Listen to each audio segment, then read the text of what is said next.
As part of the voice of Free Planet X, now being distributed by Galactic Public Radio, I've found myself in places I wouldn't necessarily have chosen on my own.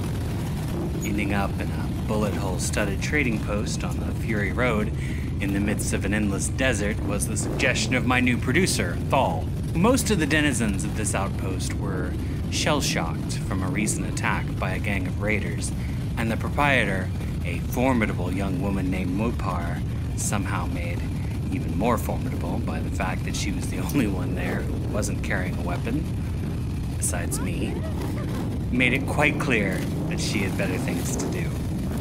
I ain't got no time for folks who are gonna steal my words for their own purposes. Yes, but see, that's I ain't got no time! However, I did find two people who did have time to talk with me. Hector, a sort of wandering mercenary, and the only survivor of the group that attacked the outpost, Wimple. Unlike Hector, who spends most of his time in the endless desert alone, Wimple travels with the gang, the Picaroons. Mylodon, Tapioca, Scuzz, all those guys. They're good people. They certainly had your back when they sent you out alone to do your recon. Okay, first of all, I wasn't alone. I was with Paz, who's also one of my buddies. And was one of your buddies. Yeah, thanks for that, by the way. What happened to Paz? Well, What did happen to Paz? Paz and Whimple showed up 2 days ago at Cossack Point, demanding me, if I'm not mistaken. Yeah, that's right. There's a bounty on your head, and everybody's upset, and Lord Gorbachev wants you. Yeah, It's not like it's a secret. So anyway, we showed up. Would you mind if I tell the story? Go ahead. Yeah, so me and Paz, we show up, and we're like, okay, here's the deal. Either you give us this guy who Lord Gorbachev wants, or we're just going to rain down hell on the whole situation. And I swear to God, I tried to make it really clear that when I said we were going to rain down hell on the whole situation, we absolutely meant every word. But they didn't listen to us. And then that girl touched my bike. It was a mess. It was not cool. And they said, we'll come and get him. That was basically what Mopar said. Mopar being the lady in charge of this place. Exactly what happened. We basically defied Lord Gorbachev to come and take control over an independent outpost, which he promptly did. He drove a massive truck full of benzene, dirty bombed us, took out the well. That's right, contaminated benzene. Didn't see that coming, did you? You know who was driving that thing? That's right, Paz. That's what happened to Paz. Oh, so Paz was well, Paz, I guess, sacrificed herself for you guys, didn't she? Yeah, she did. There was a That's how we roll, by the way. truck full of gasoline blocking the entrance, so she drove right into it. Yeah, it was quite a fireworks display. Yeah, I think that well is still burning.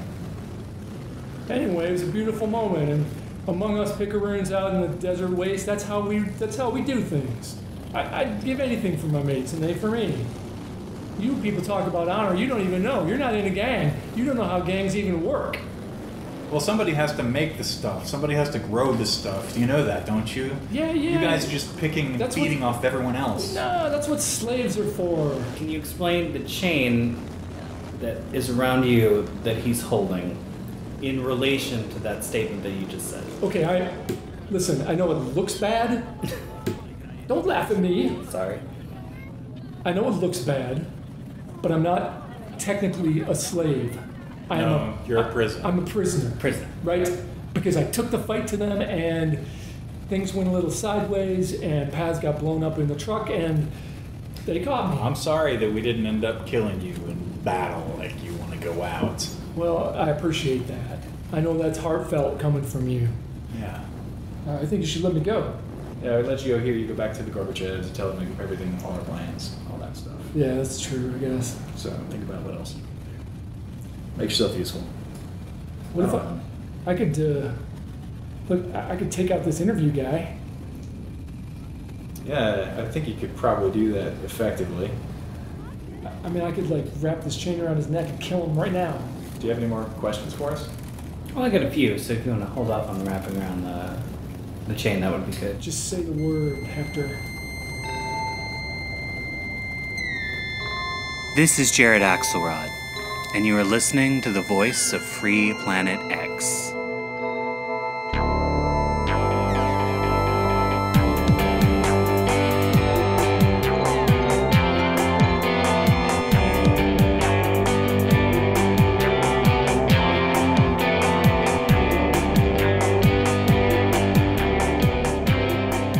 Life on the Fury Road is by necessity nomadic. The people who live here are marked by what they carry, or in the case of Hector, sometimes literally strapped to their bodies. Let's talk a little bit about how you're dressed here with this, This getup? Yeah. So, I made this myself. So, this is a PVC pipe. It's sort of interlocking, but it lets me move. I can tumble in it a little bit. It's white PVC, kind of dusty today, but I put it together myself. Sort of webbing. Turn around. What? Show him the back. He knows. Show him the back. Show him the back. I would like to see the back. All right, here. So these are you can see it's a Stiffy right there. That's Maxie, Moxie, and Duffy. They're my friends. You can see what they are. They're stuffed animals. They're adorable. They are. They keep me company. Nobody else will. In an area this desolate, company becomes a rare coin. Even among groups, there's a clear feeling of isolation. There's no carpooling in a gang of raiders. Everyone has their own bike, and while they ride together, they also ride separately. Well, when you're a picaroon like me and you ride around in the dunes, raising hell and causing calamity, your bike is like, it's an extension of yourself. It's what allows you to be a true professional. If you don't have a bike, you're nothing. And how long have you had this bike? A couple of weeks. Is this the best bike you've had, or have you had better? Oh, I've had way better. What was the best bike? The best bike I had was it was a gift directly from Lord Gorbachev. Really? It was totally sweet. It had these chrome things that come up the sides, and it had a little thing on the front that you could put a machine gun on. It was totally great. It had a sidecar with spikes all over it. Personal gift from Lord Gorbachev. And what'd you do with it? There was a wreck. Got taken from him. It did not get taken from me. What happened in the wreck? I just, I was doing a crazy stunt. Were you going off a cliff face? What was going on? There's this ring of rocks down by Windora, down in the burn flats, and I found this sick jump, and I went up this thing, and then everything went to hell. The tire got blown, and then nobody could have controlled it at that point. It was bad news, and the bike was wrecked. But I looked pretty good doing it. At least all my friends said so. Yeah, picaroons go through a lot of bikes, but you can't call them cowards. That's for sure. That's right, you can't. Yeah. Don't try it, because we'll kill you. And what about you, Hector? What do you ride? You jump in whatever vehicle's handy. Yeah, Driving's not my thing. He's riding my friend Mylodon's car right now. Yeah, the one with the sweet flamethrower on top. Yes. Sweet paint job on the side. It's not yours. It belongs to Mylodon. He's gonna take it back. Mylodon is nowhere to be found. Well, he's seeing him here. He's coming back, and he's gonna want his car. And good, because he owes freaking Genghis some money. Genghis is a beautiful, muscular man who came riding into the post on a motorcycle with no handlebars. He had modded the bike so that he was able to steer it with his knees, and that his hands would be free to use an impossibly ancient bow and arrows that he crafts himself. He refused to be recorded for this episode and would not show me what was in the leather bag that he was going to give Mylodon in exchange for payment. But the overall size and the round head-like shape and the blood staining the bottom gave me a pretty good idea of what Genghis might be carrying in there. Genghis was a perfect example of the kind of people the wasteland creates. Someone who had made peace with the savagery and insanity of their environment, accepted it, brought it into his life. He had become as harsh and as unyielding as the sand itself. How many choices do you have in your gang? You say you're not a slave. What if you were to decide to sit one out? Or maybe you wanted to go start a farm somewhere? Or, get together with a woman of your choice. I don't understand these words. What are you talking about? Why would I do these those things? Why would I even want to? It doesn't make any sense. You can't even think about them. Why would I? That's slave stuff. I think you're just as much a slave as they are. Listen, I may be your prisoner, but I don't have to put up with that. I don't have to put up with that disrespect.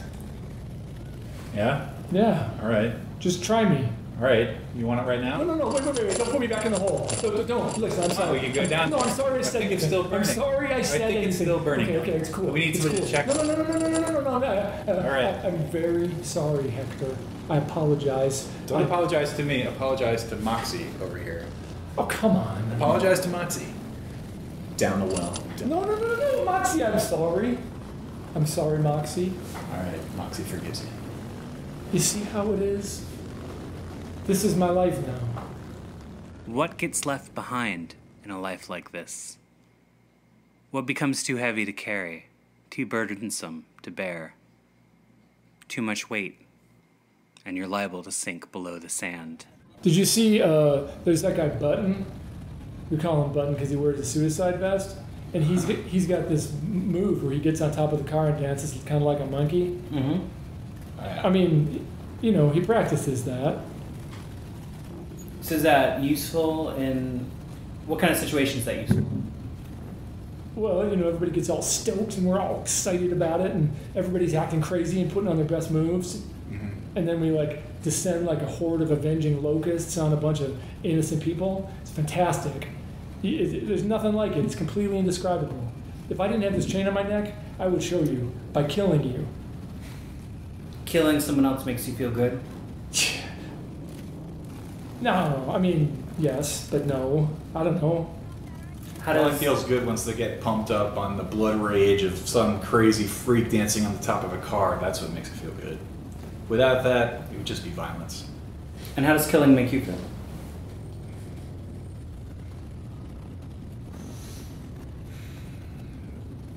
Hopeful. To live. I don't know. You get used to it. Does it bother you how you get used to it? It used to bother me that I got used to it. Then I got used to that. You're a messed up dude, Hector. I know. I guess. You got stuffed animals taped to your back. That's pretty weird. Where did those come from? I don't like to talk about that. I mean, they are what they are. You can tell they're kind of there for me. Yeah, but it's an unusual thing in the desert to see stuffed animals A at all and B into such nice When condition. you find one of these things, it's like a treasure. Like there are no you get some kids made it or something, and it's like adorable. But like an actual stuffed animal from back in the day, you don't ever see that anymore. So when I find one of these things, I keep it. These are treasures. It's like relics. I don't want to do this forever. I'm gonna get too old, like my old man. Won't be able to do it anymore.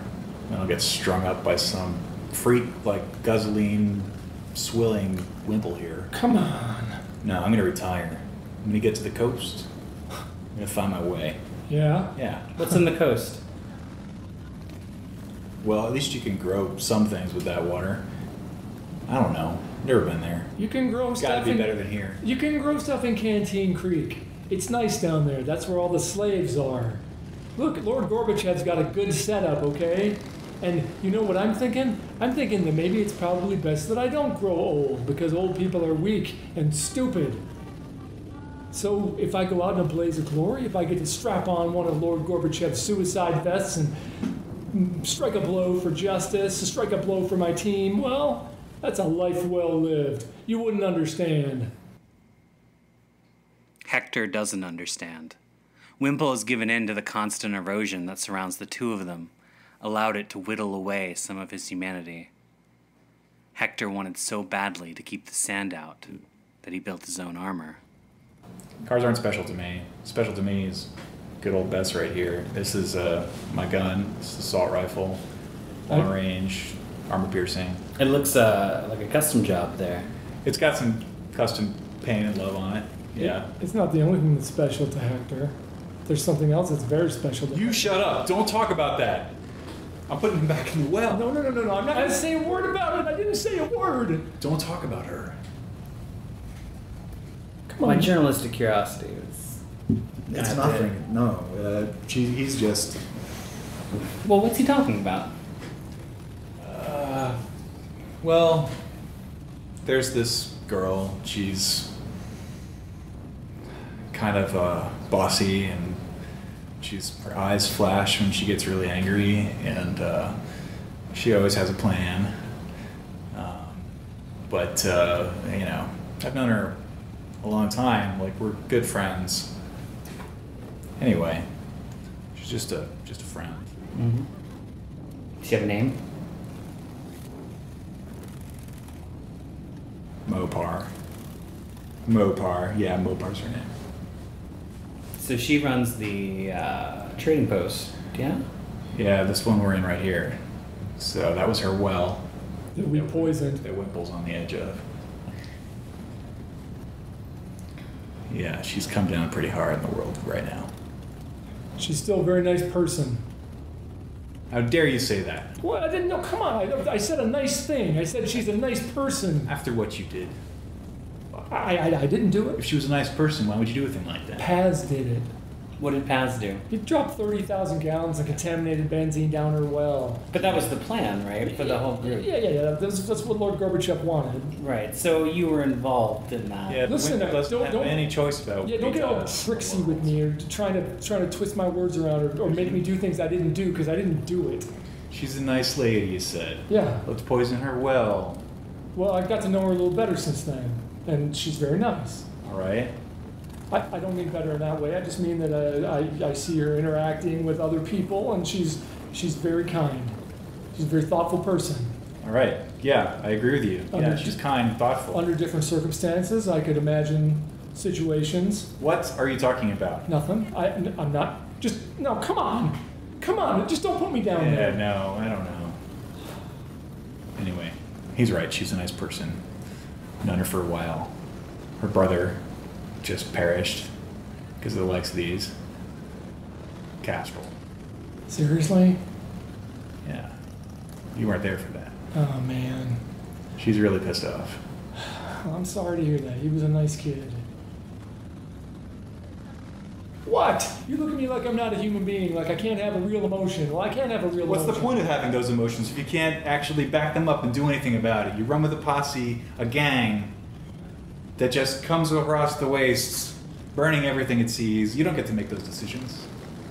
You don't have a choice about what you do with yourself, who you kill and who you save. Wimple isn't impressed with Hector's posturing. When Wimple looks at Hector, he sees himself. A man who does what needs to be done to survive. I imagine Hector sees the same thing when he looks at Wimple, which is why he gets so angry. Perfect day for me? Yeah. Oh man. Well, the first thing I would do is I would kill Hector. Okay. I would kill him bad. I'd kill him like twice. Mm. I mean, that seems reasonable, right? Hector, right? Sure, reasonable. Yeah, it sounds like your perfect day to me. And then I'd set some stuff on fire. A lot of stuff. Like a whole tanker. Boom! Greasy black smoke as far as I could see.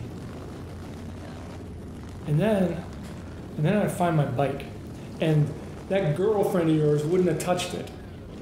And I would get on it, and Paz would still be alive. Paz would get on the back because she'd want to ride with me. And we'd go riding.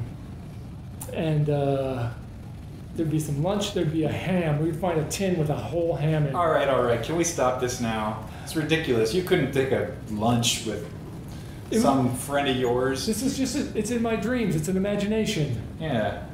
I can have that in my imagination. I can have a ham if I want. Paz can be alive in my dream if I want. You can't take that from me. Fair enough, Wimple. So you're very possessive of your bite. And an apple. I'd have an apple.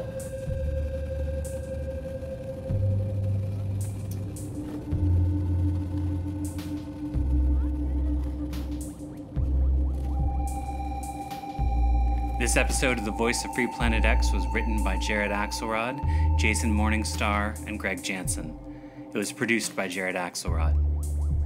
This episode could not have existed without the performances of Jason Morningstar, Greg Janson, J.R. Blackwell, and the support of listeners like you. Listeners like Chris Miller, who rides eternal on the Fury Road, shiny and chrome. You can be like Chris and support The Voice of Free Planet X at patreon.com/Axelrod. You can subscribe to The Voice of Free Planet X via iTunes, Stitcher, or by plugging in the feed at planetx.libsyn.com. The Voice of Free Planet X is distributed by GPR. GPR. Oh, GPR. Galactic Public Radio. Thank you for listening.